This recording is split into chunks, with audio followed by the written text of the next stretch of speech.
Hello friends, real life video में आपका स्वागत है। आई होप आप सभी लोग ठीक होंगे। तो आज का जो हमारा वीडियो है वो है ज्वाइनिंग लेटर्स के ऊपर कि ज्वाइनिंग लेटर्स के अंदर क्या क्या चीज़ें होती हैं। मैं अपना लेटर आप लोग को दिखा देता हूँ। अभी तो मैंने ये ठीक है फटा हुआ देख सकते हैं आप इसमें।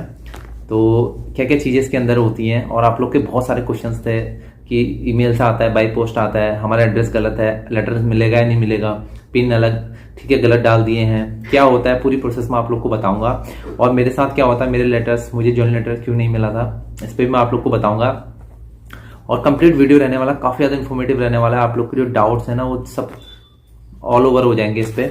कोई दिक्कत आप लोग को ज्वाइनिंग के ऊपर नहीं रहेगी। और क्या क्या चीज़ें इसके अंदर होती हैं, जैसे कि मैंने ज्वाइनिंग लेटर्स के अंदर जो जो चीज़ें निकलती हैं मैंने सब लेकर रखी हुई हैं। फोटोकॉपी मैंने कराई हुई थी उस टाइम पे, देख सकते हैं। इस तरीके से फॉर्म इसके अंदर होते हैं बहुत सारे, और किस तरीके से फिल आप लोग अभी से क्या क्या तैयारी कर सकते हैं। ठीक है, अगर आप लोग श्योर हैं, वैसे तो अभी आप लोग का डीवी मेडिकल हो गया तो वैसे कोई अगर कोई दिक्कत नहीं होगी आप लोगों को, लेकिन फिर भी मैं आप लोग को बताऊंगा कि क्या दिक्कत अगर आप लोग को अगर कुछ ऐसी चीजें जिससे आप बाद में भी नौकरी से जा सकते हैं, ठीक है, हाथ धो बैठ सकते हैं।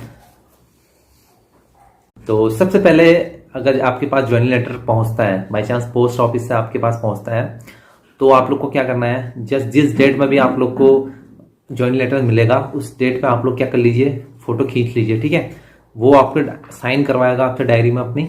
ठीक है, पोस्ट ऑफिस में जो पोस्ट मास्टर होता है वो या पोस्टमैन जो भी है, उससे आप लोग उसकी फोटो खींच के रख लीजिए। वो आप लोग के पास प्रूफ हो जाएगा कि आपको इस डेट के अंदर आप लोग को ज्वाइनिंग लेटर्स मिला था। किसी को जल्दी ज्वाइनिंग लेटर मिलता है, किसी को बाद में मिलता है, ठीक है, डिले हो जाता है। तो डरने की बिल्कुल बात नहीं है। अगर आप लोग को देर में भी जाकर ज्वाइनिंग लेटर मिलेगा तो कोई दिक्कत नहीं होगी, इसमें घबराने की कोई बात नहीं है। इसका भी इलाज है, वो मैं आप लोग को बताऊँ। तरीके से फॉर्म निकल के आते हैं, इसको कहते हैं वेरिफिकेशन फॉर्म होता है ये। ठीक है, वेरिफिकेशन फॉर्म होता है, इसमें हर चीजें अपने बारे में सारी डिटेल्स 3 पेजेस का होता है। ये तो एक सिंगल पेज है, इसके जैसे अभी 3 और पेज होते हैं इसमें।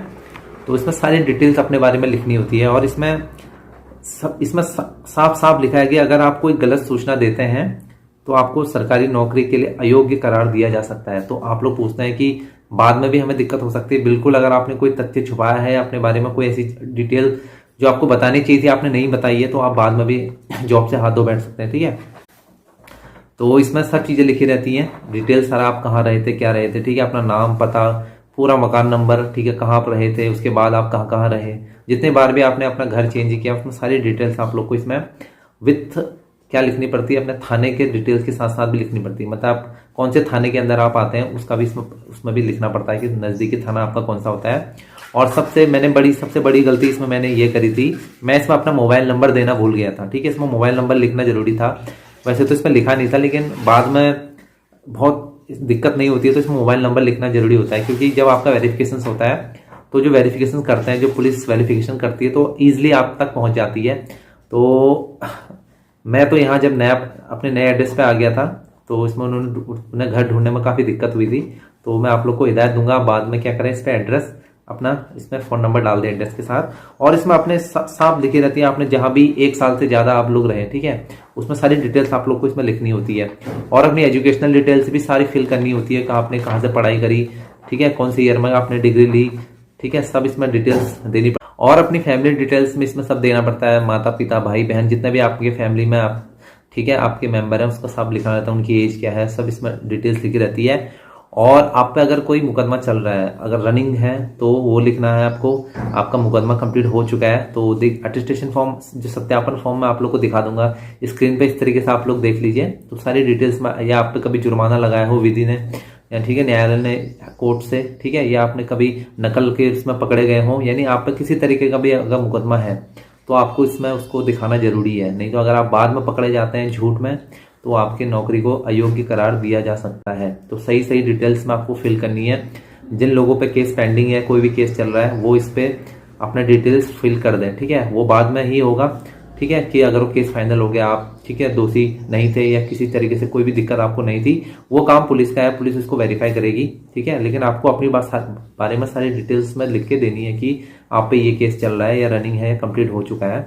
तो सारी, या कभी आप लोग जेल गए हो किसी वजह से, तो उसमें सारी डिटेल्स आप लोग को लिखनी होती है। और प्लस इसमें क्या होता है कि दो अपने आसपास के दो जिम्मेदार व्यक्तियों के नाम लिखने होते हैं, उनका पता लिखना होता है, उनका नंबर लिखना होता है। तो वो उनसे भी पूछा जाता है आपके बारे में कि मतलब क्या है, सही है नहीं है, ठीक है। और करेक्टर सर्टिफिकेट, ठीक है, मैं आप लोग को बाद में बता दूंगा जैसे ही पैनल निकलेगा। तो करेक्टर सर्टिफिकेट भी आप लोग को बनाने होते हैं, ठीक है। तो करेक्टर सर्टिफिकेट आप लोग बना सकते हैं 2, ठीक है। उसमें आप गैजेटेड ऑफिसर होते हैं जो, उनसे आप लोग बना सकते हैं। तो वो आराम से हो जाएगा, आराम से, उसमें कोई दिक्कत नहीं होती है, वो बन जाता है, ठीक है। कोई भी राजपत्रित अधिकारी अगर होगा। और एक फॉर्म और निकलता है इसमें मैरिड अनमैरिड का, ठीक है, उसमें देना पड़ता है, ठीक है। अगर आप मैरिड हैं अनमैरिड, उसमें एक सत्यापन फॉर्म टाइप का ही होता है वो पीछे से, ठीक है। उसमें आपको टिक करना होता है, प्लस नीचे अपने साइन डिक्लेरेशन टाइप का होता है कि मतलब मैरिड है अनमैरिड है, बाद में पहले आप मैरिड अनमैरिड थे, बाद में आप मैरिड हो गए हैं, तो वो भी आप उसमें डिक्लेरेशन दे सकते हैं बाद में, ठीक है। वो सब ज्वाइनिंग के वक्त की बता रहा हूँ। बाई चांस बॉन्ड आप लोगों से भरवाया तो फिर वो बॉन्ड आपको पता है कि वो उसका स्टेप बाद में होगा। वैसे तो इस बारे में अभी कुछ ऐसा आया नहीं है, लेकिन वो ज्वाइनिंग के वक्त तो पता चल जाएगा कि बॉन्ड भरवाएंगे नहीं भरवाएंगे। तो ये सारी चीज़ें होती हैं उसके अंदर। और एक इम्पोर्टेंट होता है, आप लोग को बता दूं, एनपीएस फॉर्म होता है। ये एनपीएस फॉर्म देख सकते हैं इस तरीके का, 3-4 पेजेस का होता है ये एनपीएस फॉर्म। तो इसको भी भर के फिल करके देना पड़ता है।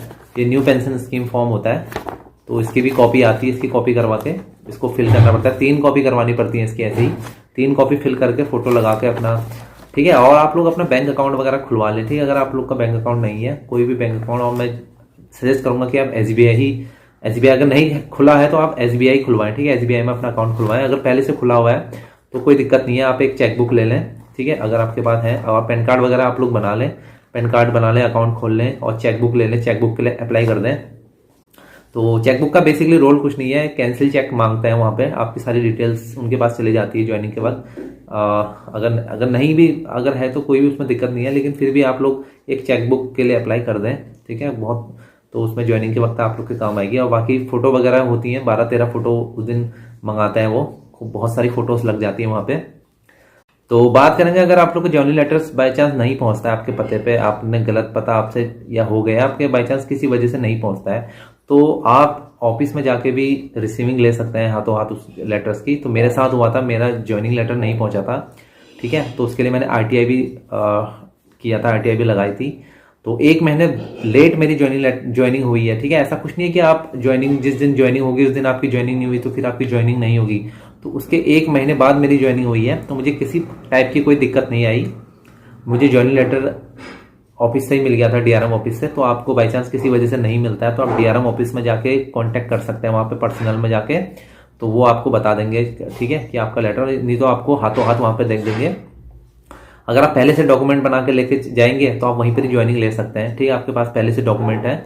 ये जो मैं आप लोग को डॉक्यूमेंट बता रहा हूँ, ये सब डॉक्यूमेंट ऑनलाइन प्रिंट हो जाते हैं, ठीक है। ये अटेस्टेशन फॉर्म है और ये एनपीएस का फॉर्म ऑनलाइन मिल जाते हैं। और बाकी जो सर्टिफिकेट होते हैं सब आपको ऑनलाइन मिल जाएंगे, आप उनको बनवा के सीधे भी ले जा सकते हैं, वहीं पर ही ज्वाइनिंग ले सकते हैं, ऑफिस में ही उसी दिन ज्वाइनिंग ले सकते हैं हाथों हाथ। तो बाकी वो ज्वाइनिंग लेटर्स निकाल के दे देते हैं। और ज्वाइनिंग लेटर्स मैं आप लोग को अभी नहीं दिखा पाऊंगा क्योंकि वो मेरा जमा हो गया, मेरे पास की एक कॉपी थी लेकिन वो अभी मिल नहीं रही है। तो उसमें आप लोग के पूरा बायोडाटा होता है, आपकी रैंक होती है और आपका मेडिकल स्टैंडर्ड होता है, ठीक है। सारी चीज़ें लिखी रहती है उसमें, आपको ज्वाइनिंग लेटर दिया जाता है आपको जब वहीं से इशू होता है। तो उसको लेके फिर मैं अपने स्टेशन गया था। फिर वो स्टेशन पे एक कॉपी तो उसकी स्टेशन पे जमा हो गई है, जो ओरिजिनल कॉपी है उसकी एक फोटो कॉपी मेरे पास थी लेकिन वो भी मिल नहीं रही है, तो कभी आपको बाद में दिखाऊंगा। तो और आप जितनी जल्दी ज्वाइनिंग लेते हैं ना उतना जल्दी फायदा होता है, क्योंकि सीनियरिटी जो होती है उसी हिसाब से बनती है। सीनियरिटी आप जितनी जल्दी ज्वाइनिंग लेंगे सीनियरिटी में आप उतने ऊपर हो जाते हैं। तो इस वजह से मुझे थोड़ा सा लॉस हुआ था सीनियरिटी में, क्योंकि मैं पीछे मैंने ज्वाइनिंग ली थी। तो ये चीज़ आप लोग को मैं बता रहा हूँ कि आप जब भी ऐसा कुछ आपके साथ इंसिडेंट हो, नहीं आपके पास ज्वाइनिंग लेटर आए, तो कोशिश करें कि जल्दी से जल्दी ज्वाइनिंग लेने की। ये ना सोचे कि यार आराम से ज्वाइनिंग लेंगे, तो जल्दी ज्वाइनिंग ले लें। और उसी डेट से जिस दिन से आप ज्वाइनिंग लेते हैं उसी दिन से आपका सर्विस रिकॉर्ड शुरू हो जाता है। बाकी आप लोग की जितनी भी एजुकेशनल का और टेक्निकल क्वालिफिकेशन जो आपने लिखी होती है वो सब एक कॉपी उनकी जो फोटोकॉपी है वो भी इस दिन जमा करनी होती है आपके, ठीक है। ज्वाइनिंग के वक्त वो भी मांगते हैं वो लोग, वो भी सब जमा कर लेते हैं आपसे। और बाकी करेक्टर सर्टिफिकेट बनाने में मुझे तो कोई दिक्कत नहीं हुई थी, ठीक है। मैंने अपने लोकल के जो विधायक थे उन्हीं से बनवा लिया था, थोड़ा मेरी पहचान थी उनसे, तो उनसे एक तो मैंने उन्हीं से बना लिया था, एक मैंने अपने जो कॉलेज से है उनसे भी मैंने बनवा लिया था, कॉलेज से जानने वाले प्रोफेसर थे उनसे बनवा लिया था। तो बाकी कुछ में ऐसा हुआ था कि लास्ट एजुकेशनल जहाँ से आपने क्वालिफिकेशन ली है वहाँ से सिग्नेचर मांगते हैं, लेकिन मेरे उसमें कुछ ऐसा नहीं था, ठीक है। मेरा काम यहीं से बन गया था। तो कुछ कुछ जोन में अलग अलग रूल्स होते हैं, ठीक है। मैं पहले ही कह चुका हूँ कि अलग अलग जोनों के अलग अलग रूल हैं ज्वाइनिंग के भी। किसी में अलग तरीके से सत्यापन फॉर्म भरा जाता है, ठीक है। उसमें कुछ अदर डिटेल्स भी मांगी जाती हैं, जैसे कि मैं कह रहा हूँ कि लास्ट कॉलेज जहाँ से आपने किया था वहाँ से बनवाने के लिए या वहाँ से साइन करवा के लाने के लिए बोलते हैं उसमें। लेकिन यहाँ तो मेरा काम हो गया था इधर ही से। तो आई होप आप लोग को आज का वीडियो इन्फॉर्मेटिव लगा होगा, अच्छा लगा होगा। तो मिलते हैं आप लोगों से नेक्स्ट किसी ऐसी वीडियो पे। जय हिंद।